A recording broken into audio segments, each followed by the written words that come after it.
ইলোরা গুহা এগুলো মহারাষ্ট্রের কাছে ঔরঙ্গাবাদে অবস্থিত, প্রায় 30 কিলোমিটার উত্তর পশ্চিমে। মোট 34টা গুহা আছে। 12টা বৌদ্ধ গুহা, 17টা হিন্দু, 5টা জৈন। এসব গুহাগুলো হিন্দু, বৌদ্ধ ও জৈন ধর্মের ঘনিষ্ঠ সংমিশ্রণে যে প্রাচীন ভারতের ধর্মীয় সহনশীলতার প্রতীক।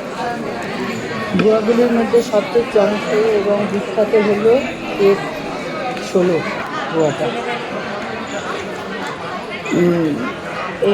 8তম দশকের আর কি এই গুহাগুলো। 50 মিটার দৈর্ঘ্য, 31 মিটার প্রস্থ ও 30 মিটার উচ্চতা। এটা ভাস্কর্য নির্মাণের নিদর্শন খুব লক্ষণীয়।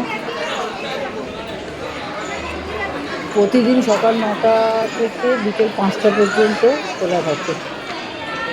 এই গুহাগুলো ভেতরের ভাস্কর্য এবং মূর্তি বহু প্রাচীন পাথর কেটে বানানো, পাহাড়ের মধ্যে খুব সুন্দর।